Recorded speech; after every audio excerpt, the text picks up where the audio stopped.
America. The devil that we call capitalism and corporations do, and we're not going to see this pass, unfortunately, because these are rules that are already in place that the patent office could use to do something about this. And the fact that they've not done anything about it lets us know that nothing's going to change as long as we have as much money and influence for pharmaceutical corporations in our politics. This will not become the law of the land.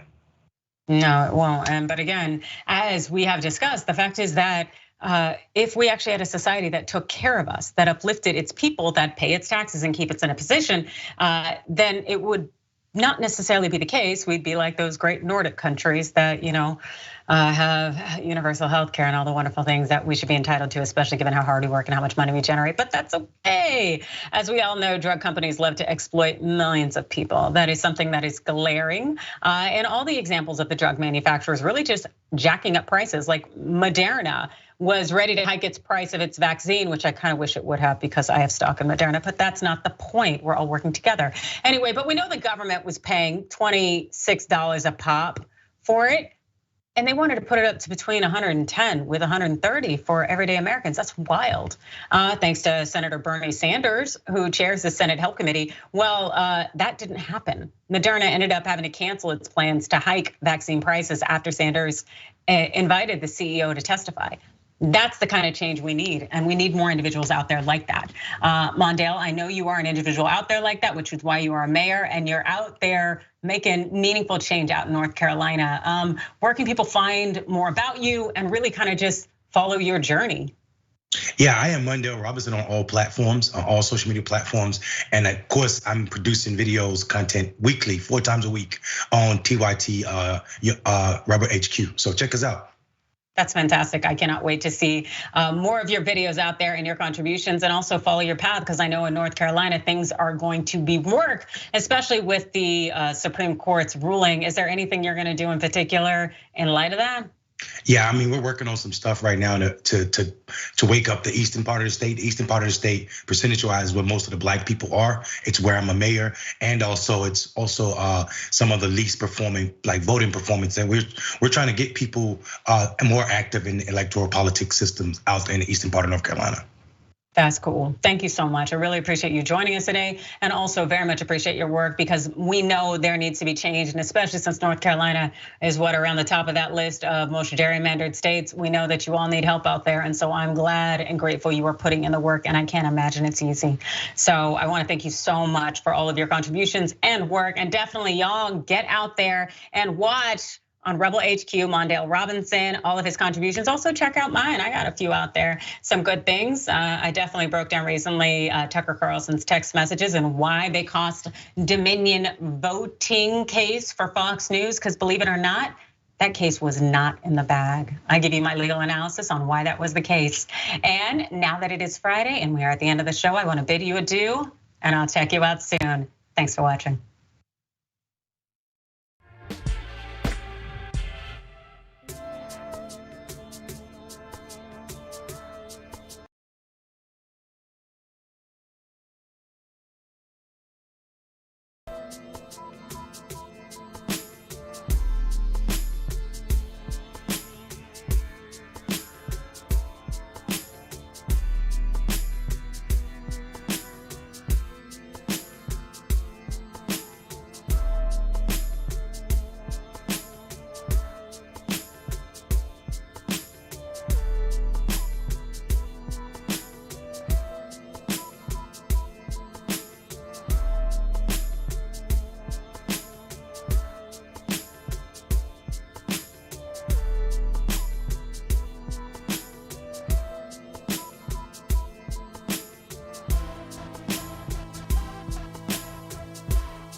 Welcome, friends. Welcome, family. What's going on, Ma? Welcome to the Watch List, you guys. It's a Friday edition of the show. And as I mentioned yesterday, we've reached Friday as we wrapped up. It's been a quick week, I feel like. We've gone through, we've barreled through, we've had a couple of sad stories, we've had a couple of humorous stories. I hope to have that mix today as we go through the madness that we all see. So as you guys are here, if you like what you see, like, subscribe, go ahead and share that damn stream. Let everybody know what's going on over here. And you know what, in case you weren't inspired, though, Wosny Lambert joins me on the show today. He's a contributor all over the TYT network. Once slated for Tuesday, finds himself on a Friday. It's more fun on Fridays anyway. I'm glad you did so. What's going on, Woz? I'm happy to be here, man. Nice little casual Friday vibes. Everybody's in a nice limber mood. Let's go. Let's do this, man. I agree. What's through the Mets hat? What's those are pop? What are those kind of flowers? These are flowers. I don't know, but I got the email. I'm on New Era's email list. Whenever they drop a new product, they're all up in my inbox, and so I fell for it, clicked, bought it. All of that. Bro, they're in my inbox. They're on my Instagram ads. It doesn't stop. I can't say which ones. I just know I see it all the time. Anything that New Era comes out with, I see it. I mean, I get it all, but I do see it. Thank you for joining us, bro. Let's go ahead and jump into this first story. There's so much to get to. Not sure why I'm over here talking about other things. So let's go ahead and start here. What's going on in Florida? And you might be surprised that the players that are involved in this, the political players involved in this new bill. Watch. I would remind you that there's no First Amendment right to conduct. There's a First Amendment right to speech, and the things that we're targeting in the bill are not speech. Again, if someone wants to stand across the street from my house and wave a sign on the sidewalk, they have every right to do that, and this bill won't have anything to do with that. But when it veers into conduct, and so the way we're going to approach this is through a hate crime kicker. So if you graffiti a building, it is a crime now. But if your motivation is hate, it will be a third-degree felony. You will spend 5 years in prison. If you want to litter, it's a crime right now. But if you litter and if your motivation is a hate crime, it will be a third-degree felony. You will spend 5 years in jail. It is a crime right now to hang banners from an interstate. For obvious reasons, we don't want to distract drivers. But if you do that and you have a hate crime, a hate motivation, it will be a third-degree felony.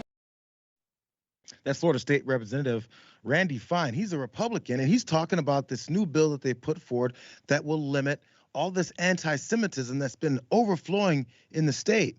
This, of course, if you're thinking like I was thinking when I saw this, aren't these the same people who invited this anti-Semitism to go overflowing in the state?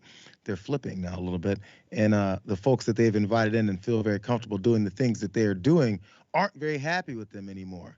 In fact, these are some of those things that they made a nice, comfortable environment for them to do in. Watch. Oh my God. Leave our country, go back to Israel. You know where you bomb Palestinian kids? Where we fund you stupid Jews? $8 billion a year? You look like a horse. You look like a Jewish horse. Uh-oh, Jew. Look at this. Watch this. Holy You're just trying to run us over, you filthy Jew. Don't touch his car. This filthy Jew. Don't touch his car. We're live. 6 million viewers. Say hi. Say hi. White pride's when you think it. White power is when you live it.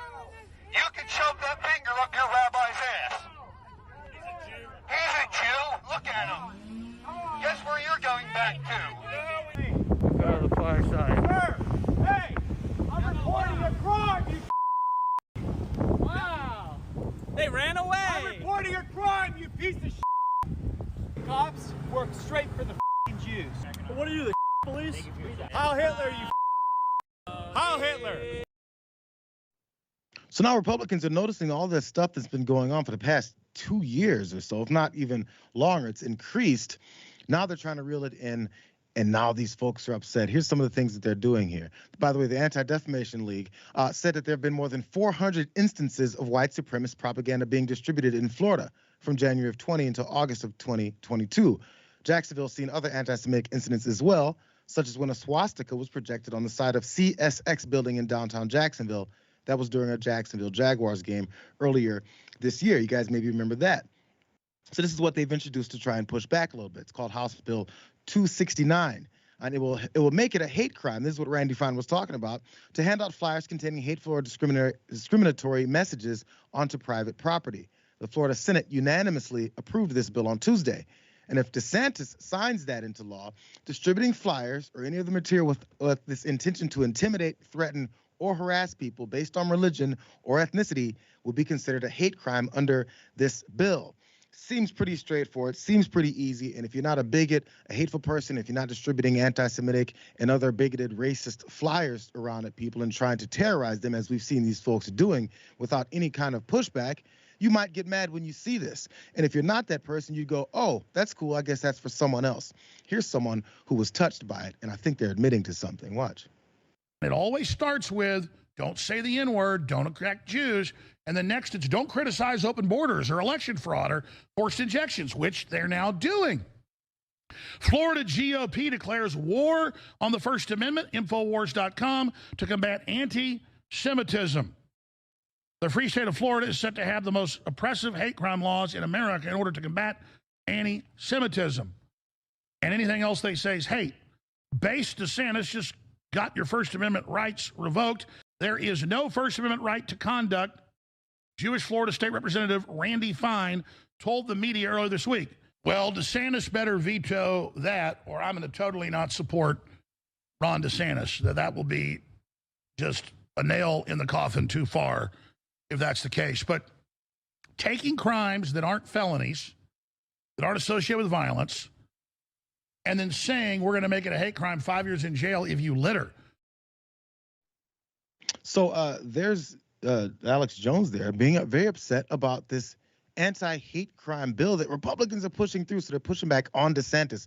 One more piece here before you jump in, because there's more, But John Minadeo, who was the first guy who was screaming at folks leaving that synagogue or temple there out in Florida, and he's the leader of the Goyim Defense League. He reposted a clip of Alex Jones saying all that stuff we were seeing, and he was going off on the proposed legislation, and he said it's the war on whites. The war on whites. Apparently, Republicans are finally fighting that war on whites. What's your thoughts here, bro? It's so crazy because I don't think that what Alex Jones said in a vacuum is wrong, so to speak, in the sense that to go to jail for 5 years is pretty for littering is pretty retrograde and extremely reactionary. That is very true. However, what these folks have to understand is that anti-Semitism is not going to be tolerated. People understand how dangerous going down that path can be. And I can say for myself in my own life, I want to say I was an adult when I realized how rampant anti-Semitism was in New York, that when, you'd hear a certain type of white person, I mean, not in New York, in America, when you'd hear a certain type of white person mention something having a quote unquote New York sensibility, they were, in a veiled way talking about Jews. A lot of times when people are talking about Hollywood culture, they're talking about Jewish people, right? I wasn't made aware of this, but, because this stuff used to just sort of bubble under the surface. But now, when you got people like this, and I would say outside of Los Angeles and New York City, Florida, the state, is where most Jewish people live in this country. And these people have a voice, and you can't just come around acting as disgustingly and despicably as these lunatics and think people aren't going to deal with you. Of course, they're going to have some type of voice within the community and their policing and how their neighborhood is. Like, you come into somebody's neighborhood and just start harassing them in their vehicles, you're going to be dealt with. And I'm kind of happy, as reactionary as this stuff is, I'm kind of happy they came down hard on these dudes and be like, your very fringe behavior is beyond the pale, and watch us criminalize it. Yeah, and I guess where the hypocrisy comes in for me is less when you've invited all of this fringe behavior because they need these supporters for their political aspirations. But do they JR? They don't. They think they do. I feel like these guys don't represent an actual, substantive amount of the population. They're loud.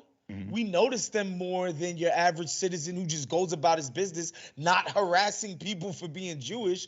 But I don't think it's a lot of these dudes, man. I think they make a mistake when they kowtow to these fools. And this is why it happens, though. Let's jump down to the last side here, because probably Laura Loomer also brought up Ron DeSantis. So many of these folks, they're bringing up Ron DeSantis. He can't sell us out like this. because they believed in him. If you're Ron DeSantis, you should ask yourself, why is it that these hateful people are believing in me to help carry their water for this type of stuff? This is maybe one of the reasons why, because they don't openly say, yo, I'm all down for the Nazis. Instead, when someone asks them, as they did here in January of last year, what about all these anti-Semitic protests and people going out and threatening and terrorizing people? Why isn't something else being done about it, considering this is your state, you're the governor? Instead of openly denouncing it, he instead did this.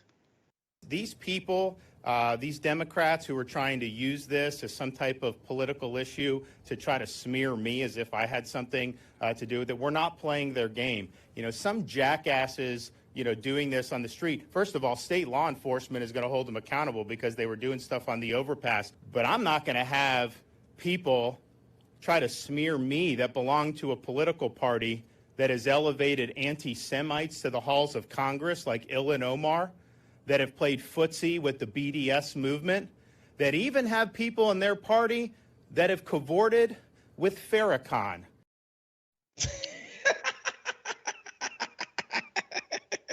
So instead of condemning the actions as they're happening in your state, you start saying, what about that other party? So it's a veiled support system for them. You can't say it openly, but you definitely can't say that they're bad folks, and we need to stop this. It's the problem. The sanctimonious strikes again. It's bad enough that basically once Trump decided this guy was serious about running for president, he's just burying this dude. Ron DeSantis' star, the light is dimming by the second every single day. And what's this guy's campaign come to, JR, when he's lost the Nazi vote? I mean, come on. What's a guy to do when he can't get Nazis to vote for him? This guy's a joke, man. I can't believe we ever thought he was a serious contender. The only thing I worry about is once he loses the Nazi vote, he might start collecting a little bit of the middle ground Democratic vote that says, I'm not a lib. So I'm just saying, just want to point that out, because sometimes those folks bleed over and think that these guys are mainstream. Okay, fine. Let's jump to this next story. Since we're talking about Ron DeSantis and the way that he answers questions, I know you guys saw the head nod thing that happened last week. That's been going everywhere, and it's making him look kind of bad. But now he's got something else he's doing, a different way of not answering questions and looking really petulant, this time overseas. Watch. During your time at Guantanamo, did you witness any incidents? No, none of all that's BS. No, totally BS. Did you say you were present during those feedings? Is that Who said that? Detainees have told us. How would they know me? Okay, think about that. Do you honestly believe that's credible? So this is 2006. I'm a junior officer. Do you honestly think that they would have remembered me from Adam? Of course not. They're just trying to get into the news because they know people like you will consume it because it fits your preordained narrative that you're trying to spin. Focus on the facts and stop worrying about narrative. That's not how you're supposed to do this, Ron. Ron is in a bit of a spiral, and this time being asked. This happens, by the way, at the Museum of Tolerance in West Jerusalem. He's overseas, and he's asked about his past in working in Guantanamo Bay and these potential force feedings that he's been accused of taking part in. And he gets angry. Again, we've seen him answer questions, doesn't really know how to do it very calmly or in a way that seems like he's not cornered, and now has been asked a question about something he needs to deny that happened to be the truth. But here's the thing about this, as again, these detainees, some of them are the ones who pointed out Ron DeSantis is the guy who was a part about this. And why would you believe them? They were detainees. They're terrorists, right? Maybe you should believe Ron DeSantis. Watch this. Things that would happen is the thing you notice the day you get down there is for these detainees, the jihad was still ongoing. And they would wage jihad any way they can. Now, they're in a facility, so it's limited, but some of the things they would do hunger strikes. And you actually had 3 detainees that committed suicide with hunger strikes. So everything at that time was legal in nature one way or another. So the commander wants to know, well, how do I combat this? So one of the jobs of the legal advisor would be like, hey, you actually can force feed. Here's what you can do. Here's kind of the rules of that. Just detailing the way that they force fed folks. Why would you know things like that if it wasn't really happening? Oh, who cares? I'm running for, not yet, looking to run for president unless he gets buried beforehand. Here's one of the folks who accused him of this abuse. We mentioned this last year. His name is Mansour Adafi. And he was held at Gitmo without a charge for 14 years before he was finally released. And he answered DeSantis' question directly about how a prisoner could possibly remember him. This is what he said. In 2021, just as my memoir was about to be published, I was on Twitter and I saw a photo of a handsome man, well, I disagree with you there, in a white Navy uniform. It was Ron DeSantis, the governor of Florida. I do not remember what the post was about, but I remembered his face. It was a face I could never forget. I'd seen that face for the first time in Guantanamo in 2006, one of the camp's darkest years when the authorities started violently breaking hunger strikes, and 3 of my brothers were found dead in their cages, as he called it.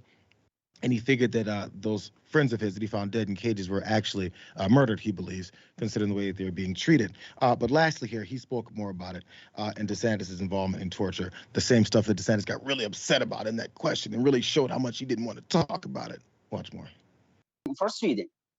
I swear by my God, Mike, they brought, piles of insure and they start force feeding us over and over again. And Ron DeSantis was there and watching us. We were crying, screaming. We were tied to the feeding chair, and that guy, he was watching that, he was laughing basically. It was hurt like hell. And I was screaming, like when I was screaming, and I look at him, and he was actually smiling like as someone who enjoying it. Well, I believe Ron DeSantis there was. Man, that's some pretty harrowing stuff, and it's kind of amazing to me that we're never gonna wash the stink of what came out of 9/11 off of us as a country, man. Because the torture program is, it's just a black mark. This idea that we're America and we're better than them, and we have morals and we have this, and the idea that we're force feeding guys, we're detaining people without charging them, without any lawyers, without anything, and also torturing these dudes. It's crazy. I think the most fascinating thing about this is that Ron DeSantis is the first, if not only, public figure who's had the torture regime hung around his neck. Cheney, Bush, Rumsfeld, Tenet, all of these guys have pretty much skated on the torture question. The idea that Ron DeSantis would be the first public figure to actually have to face some reckoning is just sweet, sweet irony, bro. It's weird, and he has, again, as you mentioned earlier, dude hasn't even announced a president yet, and he's just getting lumped over the head by a Trump super PAC, then Trump, then this, and I guess that's why he's responding the way he is. A lot of very defensive questions, man. Imagine if he's on the debate stage, how that may go. Jayar, and look, he's at the Museum of Tolerance, right? And we know what happened to those folks in those prison camps. Death, torture, all of those things that as a country we're supposed to be above.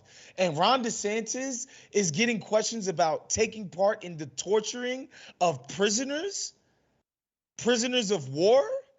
Wow. The irony's off the charts because, Holy again, moly. Like other societies, as long as we figure that we can be dispensed of certain folks, then maybe we can just do whatever the hell we want.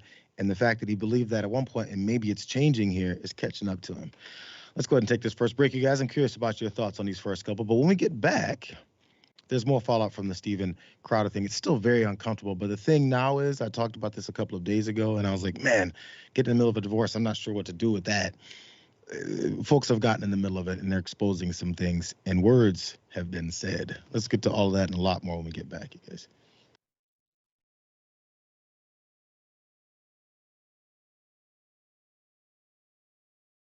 Welcome to Indisputable. I'm your host, Dr. Rashad Richard. We got a lot happening today. But what do we do on this show? We tell the truth. You know why we tell the truth? Because the truth is simply indisputable. Rashad, great to be here. Congratulations on the new show. And I got to let everybody know that Rashad and I go way back. Here's the pattern that we see in all of these Karen stories. They think they own stuff they do not own. Now, where does that come from? I don't know. Maybe slavery. Maybe they think they should still own black people. This is what happens when Karens weaponize the police.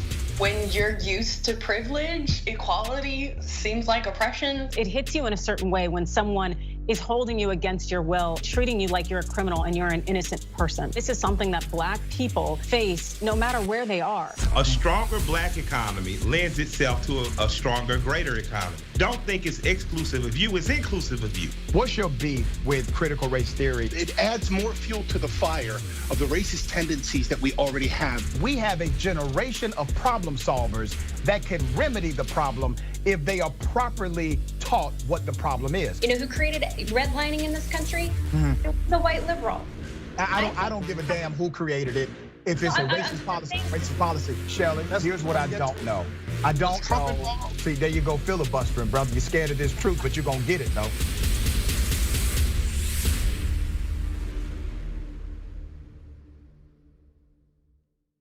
Climate is changing fundamentally, extremely, and non-linearly. It's becoming worse now. It's not when the levees burst that is the problem. It's in the anticipation of that. So I hope every human being is safe. And by human beings, I do not include multinational corporations, especially the ones that started climate change in the first place. What we're currently doing right now in cutting emissions is clearly not enough. There will be ramifications to what Trump is doing. I don't want people to suffer, but I feel like there's going to be a lot of suffering because we have an imbecile as our leader.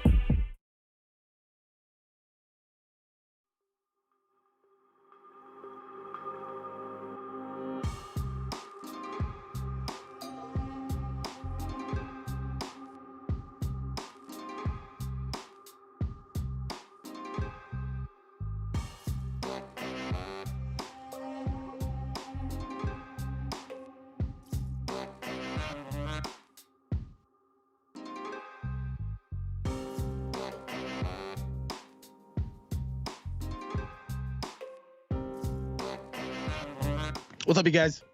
Let's find out. TYT members, Rich Thurman says, what if you are an elected Florida representative and spew hate? Same penalty? Well, they're talking about the distribution of flyers, coming in and trying to intimidate folks. You can do it across the street from folks. You just can't do it on their property the way they're doing. Apparently, that's a violation of your First Amendment rights. I like the point, though. Over on Twitch, love you guys at Twitch. Orpheus Alicon says, I know I remember the face of people that effing tortured me. Absolutely, you just might. Orion Antari says, can we do that for companies execs that pollute the environment and give them prison time? This again talking about the extra hate crime things that they're adding down in Florida, and Nazis are mad. Krista Congdon says, was in the house. Yes, very much so. In the house. Robbie Anderson says, I can accept hate speech, but not accepting hate speech is a line too far for me. Absolutely. You're trying to rebrand every once in a while without actually saying it. And let's go one more. Yeah, let's go one more. If this will scroll for me. Mad Max says, sort of defensive about it for some reason. Absolutely. He's talking about Ron DeSantis being defensive about that question regarding Guantanamo Bay. But then again, he might as well go ahead and admit it. Many of his supporters will be fine with it. Let's go over to what has been shifting as far as the narrative around Steven Crowder and his supporters, even some very high-profile ones that have changed their mind on him after this. Respect, he said, then we're at an impasse. Stephen, no, we are at an impasse, okay? I love you, but Stephen, your abuse is sick. Your abuse Watch it. is sick. Watch it. Watch it.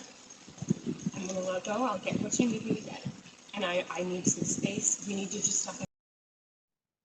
Yashar Ali released some of this previously unseen footage, apparently at the home of Steven Crowder, along with his wife, as they argued about the use of a car. We'll get to that random argument in a second. But what people noticed was the way he was talking to her. As you can see, she's extensively pregnant. I think they said about 8 months there. So what it did show was the extent of this emotional, and they said, and verbal abuse that he hurled at her pretty much, as they're claiming, on a regular basis. And since he's now coming out talking about Candace Owens that has come from him and the defamation he wants to go for, and then her responding back and saying, oh, hell no, it's not going to be all this, the fight is exploding. And then here comes this type of evidence. Here's more of it. No, you're not taking the car. Stephen, You're not taking the car. Stephen, You are not then taking I will ask them to pick me up. Would you like me to ask? Oh, that's right. It's not a threat, Stephen. Get an Uber. Okay, Stephen, I can't. Feeling some constraints? No, that doesn't work either. You'll be back when you're back. That doesn't work either. The only way out of this is discipline and respect. It's the only way out of it, or we're at an impasse. We are at an impasse. Good. Because you can't have any discipline or respect. But Stephen, your abuse is sick. Your abuse Watch it. is sick. Hillary, you're right. We're at an impasse. You just said I love you. I'm committed to it. Walk the dogs, put on some gloves. Walk the dogs, put on some gloves. Are you committed enough to do those things? Are you committed enough to do those things? Are you committed enough to do those things? Vacation the dogs. No, you take Betty.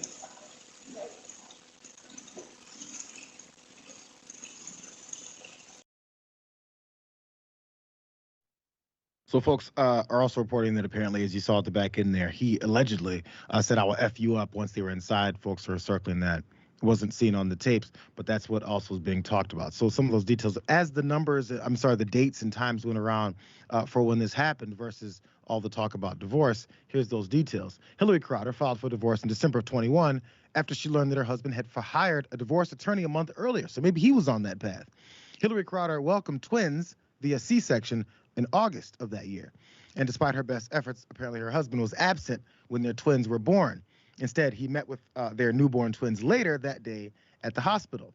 But the night before she gave birth, Stephen and Hillary exchanged a series of text messages about separating. She sent her husband one of those final messages saying, "Stephen, I'm afraid of you and your rage. You're scary, you scare me. I want to heal things, but you have to take responsibility. Stop blaming others. Stop feeling pain and sadness only for yourself." Again, maybe these things are illustrating some of the things behind the scenes that then, of course, led to Stephen talking about all this on his show and bringing up Candace Owens, and then saying also, we don't have to bring up the kids, and there's a divorce process happening, and people's ears started perking when they heard him say, and it's odd that in this state, they allow someone to file for divorce without my permission. That was the weirdest part about this whole thing. But still, the stress was all over him. So from those couple of first videos there was of what people saw as this abusive verbal behavior, I don't know, there's so many areas to cover because I'm just uncomfortable seeing it. And then also when you see there's a victim like this of it, I'm glad for her that she at least has some kind of proof here. Yeah, I'm actually surprised that these dudes believe the nonsense that they spew on the internet. I feel kind of naive to think that these are guys that, are finding suckers online and using them to bilk money out of them and audience out of them, and can't possibly think that this kind of behavior is acceptable in real life. Only this dude is, as they say, he's living his raps. This dude was actually out here verbally abusing the mother of his twins. I mean, it doesn't get more repugnant than that. Like, this is inexcusable. And if you sort of read these words, you wouldn't even think that they were as bad as they are. But listening to this guy speak to this woman this way, as if she is like below him and beneath him, while she is literally carrying around this man's children. This is low, JR, even for this kind of, internet trolly idiot type of dude. I think you're muted, bro.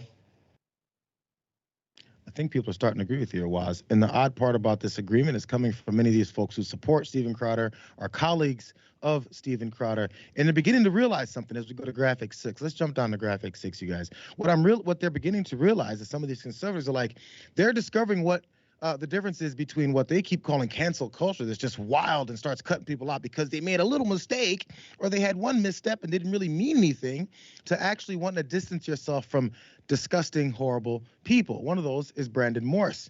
He said, "I've known Crowder for a long time and I've always respected him. But I can't defend what I saw in that video about him.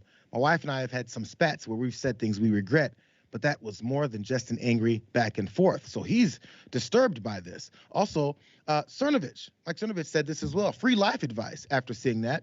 If you're on a Ring video being not nice to your estranged wife, listen to her lawyers when they say that they want this all to be kept private for your kids' sake, and do not do a massively viral video blaming her for divorcing you.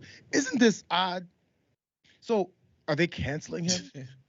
Is this ending his a possibility of earning more financial wealth throughout his life? Because, those libs like to cancel everyone at a moment's notice for doing things like abusing women and children and lying and all these types of things, or grifting off of their audience and not really meaning the things that they say on Fox News before they're busted for it and have to pay up $787 million. So now they're finally realizing what the difference is. But it's because now they have to probably try and save their asses from being surrounded with this type of stuff. One of those people that apparently is on this cancel culture train is one Candace Owens, and she responded yet again after all this was going down. Watch her. There was a lot of things that are going on, and I am glad that his wife found the strength to speak out And I'm calling upon everybody to roundly condemn this. And on that note, for those of you that are asking for an update, yes, I did send a cease and desist to him regarding his comments that I somehow extorted him. I sent the cease and desist. I heard back from his lawyer, made thinly veiled threats directed at Mr. Crowder that she would release the alleged dirt she had on him if he kept making statements about the Daily Wire. Mr. Crowder's opinions fall short of any defamation. At most, he has merely opined comparatively the feeling of certain misconduct to his own present state of being, even within the larger context in which it was used. The most reasonable implication is not an accusation of crime, but that threats have occurred that fall short of being a crime. These are his feelings, they are not facts, and his opinions are protected. By the way, his lawyer offered to me that we could both agree to a ceasefire if I agreed that I would never speak about Steven Crowder again. And to him, I would publicly like to say, your client doesn't have that kind of money to keep Candace Owens from speaking out about things that I find to be absolutely despicable. And that's all I'm going to say about that. Was things that are absolutely despicable is different apparently than cancel culture. I mean, yeah, it shows that even these people's gutlessness and shamelessness has a limit. And you know what I would say to Steven Crowder, I would appeal to this guy's humanity, and say, hey, bro, come clean, apologize, take steps in your life to do better and be worthy of your friendships and relationships in the future. Because if Candace Owens and Cernovich see your behavior being so disgusting that they have to publicly denounce you, you know you have reached rock bottom, my brother. Like, it just, you gotta burn it all down and start all over. It could be a moment of clarity to realize where it is that you are, because of course everyone has their own bubble. It just depends on how out of touch it is. I mean, damn. Yo, she can't be bought. Which, by the way, apparently would be a lot of money, which leads me to my last thought. Oh my God, it's 2:30. Which leads me to my last thought. How come they got one car? He turned down a $50 million deal with whoever it was, but they got one car and they're fighting over the car, the Volvo. Come on, Jay. Don't do this. I don't know. Don't do this. You calling this man broke? What's going on here? I just think there's some kind of control over maybe how many things you're are saying in the house. He's doing something sinister. Like you're not allowed to have a car. I wonder. I'm asking. I thought you were saying he was a broke boy. My bad. No. I just don't know why this family that has tons of money doesn't have more than one car if they both need to use a car. It sounds like there's a lot of control going on there. Again, I'm speculating. I have no idea what's happening, but I'm curious. Let's go ahead and jump to this next story since we're talking about Steven Crowder and the things that he says to get himself into hot water. This is one of them.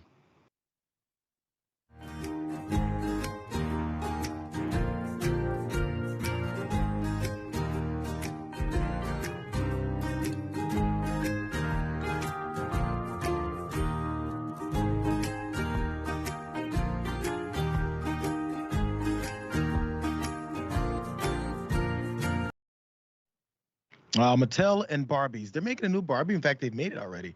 It would appeal to little children with Down syndrome. A Barbie that looks and actually appeals and is direct to them. Like we do with many other things that they've tried to open things up. We've been talking about Steven Crowder this week and the personal issues he's got going. But in response to this, we've discovered why other folks were already had nothing to do with Steven in the first place. This was his response to this new line. The world's first Barbie with Down syndrome will give children the opportunity to play with more inclusive dolls. This doll is breaking barriers by creating the first fashion doll with retard Down strength. Is this real? Allowing more children to project their future through fashion doll play and imagine what is possible. Mattel, Barbie's parent company, announced the new figures will soon be hitting store shelves. Well, here's the thing. They really have been going full bore, and Mattel actually announced plans to expand this in the name of diversity before the end of the year with sickle cell Barbie. Oh, for the So that's something they also, look, everyone's... So that was the response from Crowder and crew when it comes to this new Barbie and how funny it is. Oh, my God. Can you believe it? I think they took this whole Heartless train and took it to the end, and then they found out that the response from some of their folks who usually support them was, oh, no, actually, we're not supposed to hate everyone, just nearly everyone. This is some of the responses. The missus says, you're being a bad representative of Christ and the pro-life movement. Delete this. I have news for you, the missus. He's been a bad representative of Christ for a very long time, and all of you guys have. Someone else said that. Been like that since 2013. Another said, take a trip to see the Wizard Crowder. It's time to get a heart. Every time, I remember these libs would say something like, don't you care about someone else? Maybe we should do this because of caring about people's lives and their outlook and maybe their existence. And then people say, oh, you bleeding heart libs. I thought it's a bad thing to have a heart. Now we can start having a heart. Continuing on, Raquel Peraza responded to that and says, this is so repugnant and vile. Who is this guy? One more, Olivia Rondeau. Oh no, a child with Down syndrome who are declining in population due to people refusing to give them a chance at life may play with a doll that they could feel some type of connection to. The horror. Jesus, man, these conservatives are randomly piggybacking all these liberal lines. Like someone they could feel some type of connection to. Every time there's a minority type of toy or a doll or something that comes out, they go, what are you trying to do? Change the world? What's the matter with you? I like the things the way that it traditionally was. But when someone tells you that maybe children like to see something or someone that relates to them because it helps their self-esteem and their opportunity and their place in this country, you blow them off. But now they're changing their minds. I guess things are switching around. One more part, let's jump down to the very bottom here, you guys, because Matt Walsh, you guys can imagine what he may possibly say about this, because he reported on this this new Barbie as well, and he didn't even go as far as Crowder. What? After I saw this headline, I almost had that reaction, because I saw the term inclusive Barbie doll, and my first instinctive reaction is to roll my eyes, because 99.9% of the time, it's going to be something stupid, like a whatever, a non-binary Barbie doll or something. If they don't already have that, I'm sure they're going to, no matter who's driving it. We want to have discernment, right? And we should have it here. Down syndrome people really do need to be included. We do need inclusivity campaigns for them, because Down syndrome people, especially children, are being excluded from society in the most violent and bloody ways. They're being exterminated by the abortion industry. I think one mistake he jumped in there and said on accident was my knee-jerk reaction anytime I hear anything about inclusivity or actually caring about people's lives was to roll my eyes and hate them. That should probably be your one flashpoint where you go, wait a second, why is my knee-jerk reaction to hate people for wanting to be recognized as humans or maybe not be attacked? Weird how that works. But in this case, he finally found one group that he's okay with not telling they should just go off and die, Waz. I mean, how hard is it to just be a human being, just have some level of basic empathy and compassion for people? And I will say this, JR, I find myself rolling my eyes at a lot of inclusivity narrative. When the CIA drops a freaking recruiting video with a Latin woman, and she's talking about how, diverse and whatever the CIA is when they go out and, start coups in Latin America. Like, I'm sorry, I have to roll my eyes at that kind of thing. But like, children who have Down syndrome, like, that's not something somebody needs to tap you on the shoulder and be like, hey, bruh, this is not one of the inclusivity things we need to be, kicking around. Like, this is just obvious to anybody with half a heart.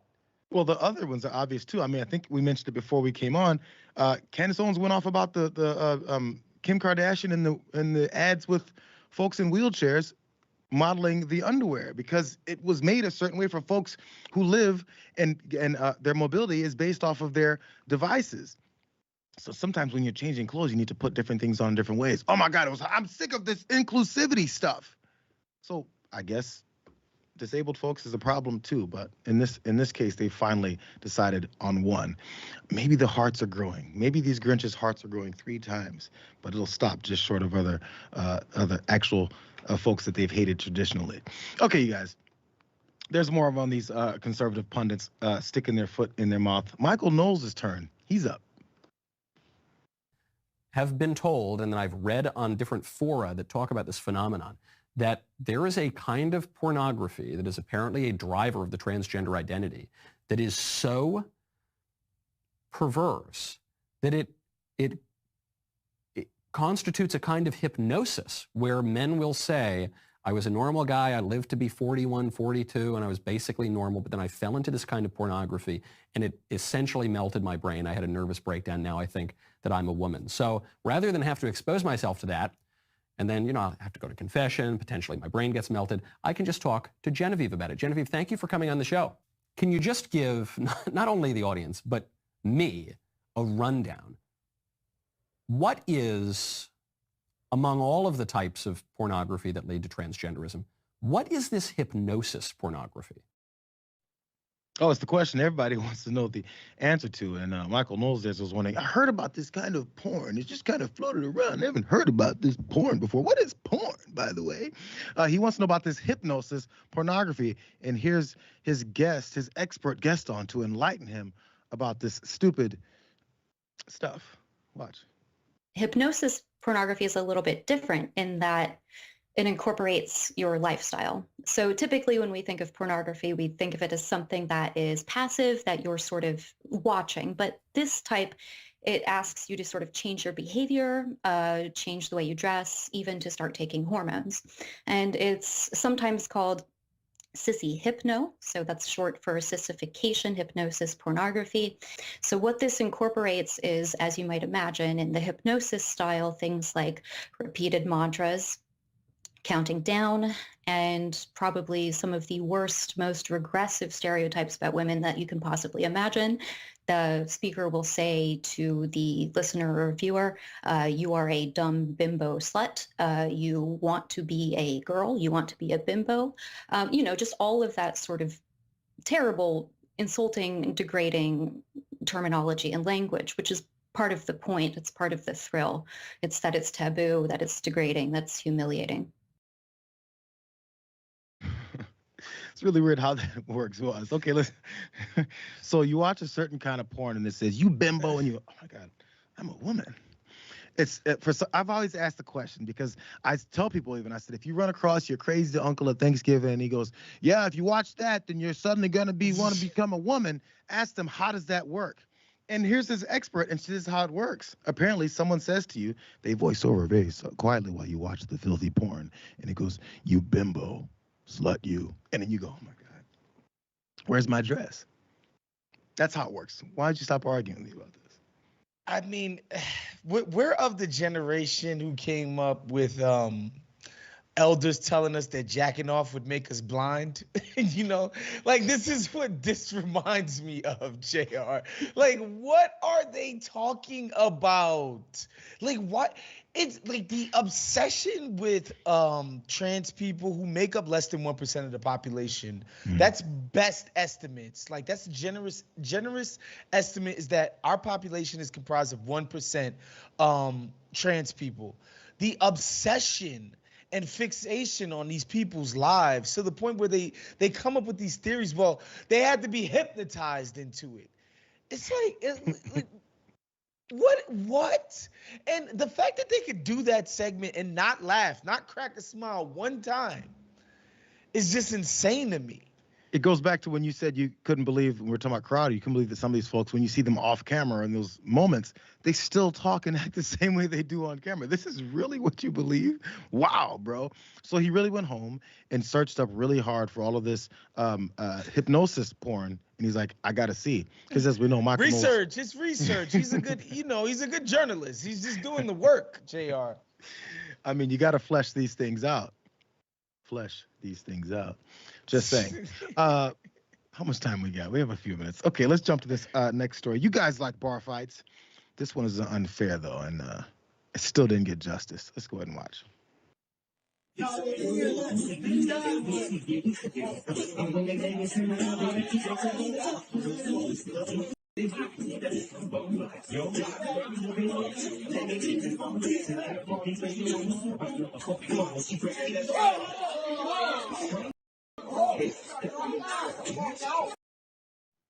That was quick, and it was also back in 2021.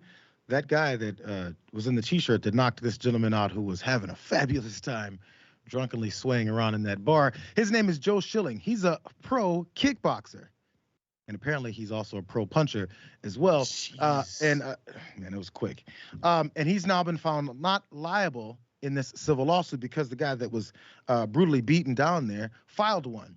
This is what his firm, Schilling's firm, released in response to this whole thing as to reasons why he had no actual culpability in this. This is from June of 2021. Justin Balboa, the man in that shirt and tie there, started a fight with Schilling at a bar in Fort Lauderdale. Schilling was forced to defend himself against the aggressions of Balboa. Schilling saw Balboa dip his shoulder and move in to strike. However, the speed of Schilling's hands allowed him to defend himself with 2 quick strikes, knocking Balboa out and neutralizing the threat against him. Is this like some kind of screenplay, like to set the scene of the boxing situation? Yet his hands were too quick. 2 quick strikes to the chin and to the nose. He was out like a light. So he neutralized that threat against him because, you know, that guy that was there standing there dancing, he was very threatening. It looks like he could beat anybody's ass in that entire bar. But still, this is our kickboxer friend, Joe Schilling here. 6'3" boxer, and apparently has some lethal hands. So this is the text that Schilling talked about afterwards to MMAfighting.com because all of this went down and he was actually considered not liable for this. He says, I don't like bullies and I refuse to be bullied by anyone. Remember that line as we read the second sentence. He doesn't like bullies. The ambulance chasing crumb bum of a lawyer that he hired threatened to ruin me financially, and well, the only person he financially ruined was his client. He went on to talk about how Justin Balboa is and always will be an effing loser, with middle finger emojis all over the place. So, by the way, the guy who lost that case, he was asking for $30,000 in that settlement. Didn't get it. But then again, Schilling does not like bullies. By the way, before you jump in there, Waz, actually, you know what? Tell me where I'm wrong here. Because, listen, I understand that Schilling is probably upset that he may have to give up $30K. I'm not sure if that would have ruined him financially. I'm not sure about his earnings. But he's trying to get ruined financially. But then again, bro, is this necessary? You saw the dipping of the shoulder that they talked about. He kind of iffed at him. But that's kind of it. Yeah, I mean, if you're a kickboxer, you shouldn't be allowed to fight a dude with his shirt tucked in. I feel like that should be the rule, man. This guy is not ready to fight. Like, he's just not.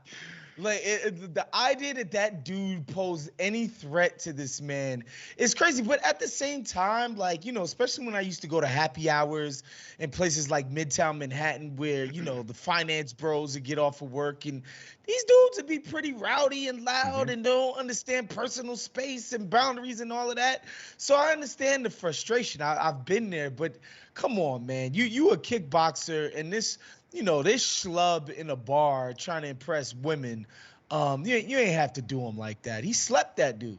You have to have some level of restraint if you are able to hurt people. Let's keep it real. And in fact, you've seen yourself be able to hurt people before. You should probably be like, yeah, this isn't worth it for this guy.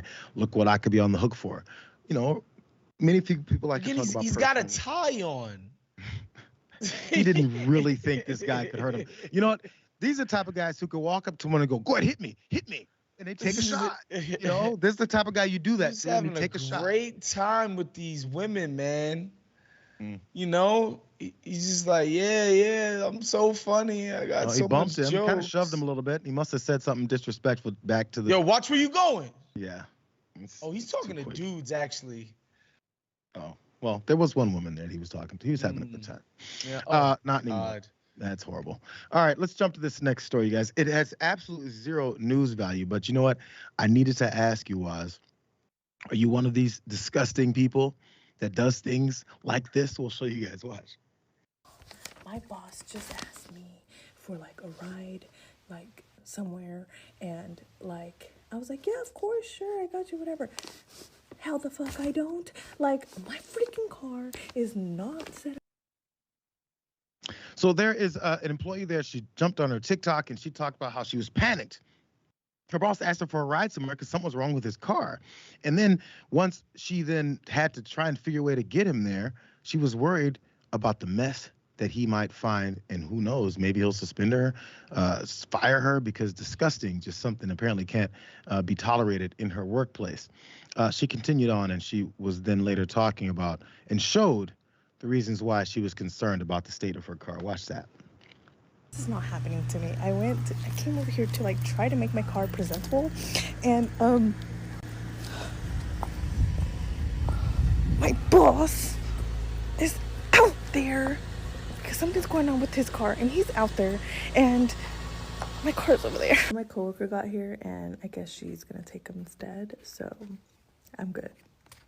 And it's not that my car's like really bad, it's just that I have like a load of like water bottles like on my passenger side.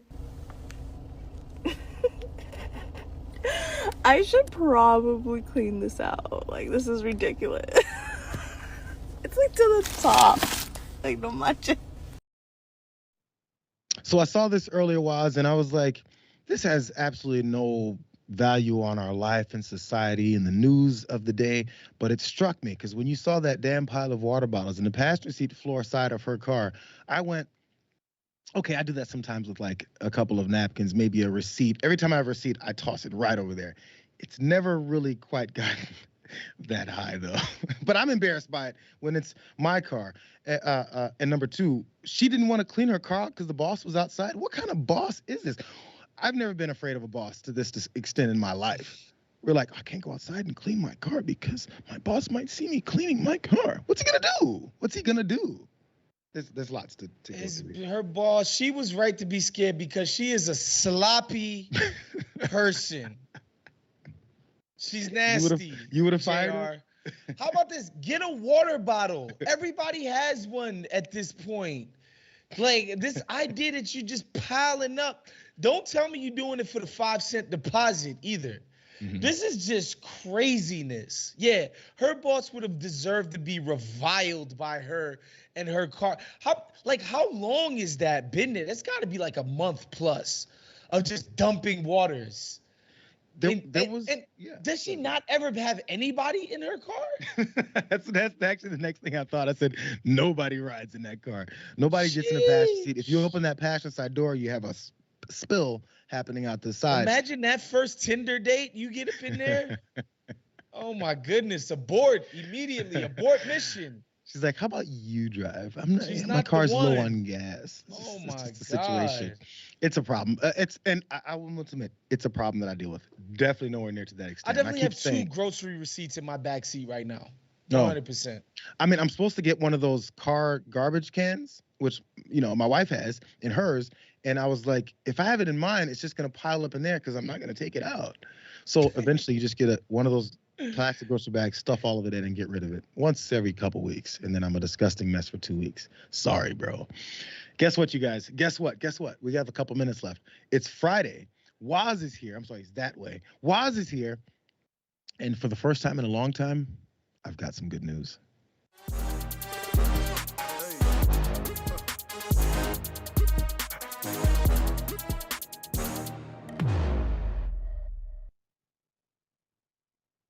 Let's go to Michigan on this school bus ride.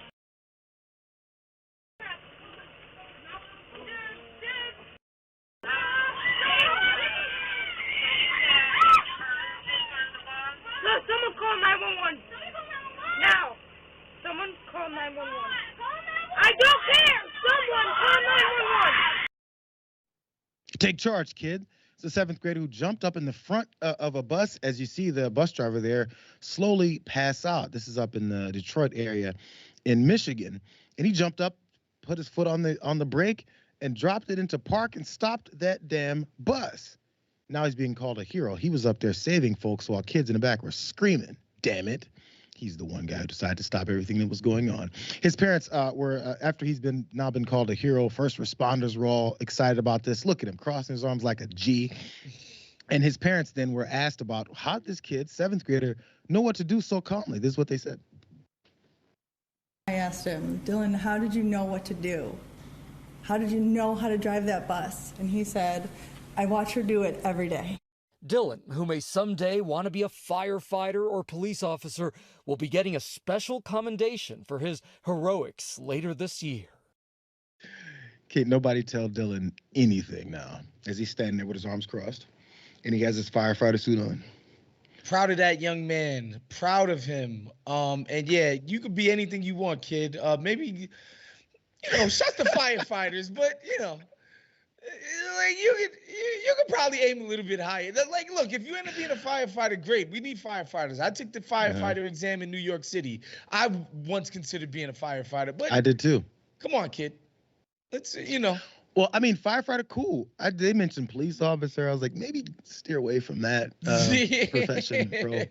First responders, great. I mean, you act calmly under pressure. She was passing out. He did everything except for revive her. You know what? And you know what he did that was the best? Because those buses are so unruly and rowdy. The fact that he even noticed something was wrong with this homie was huge. And then he was like, guys, call the police.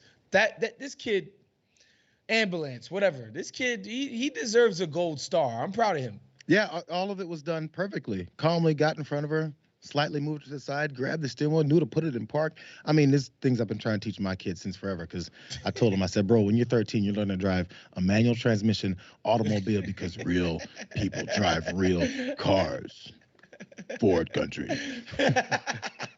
Wasn't that good? Chevy trucks.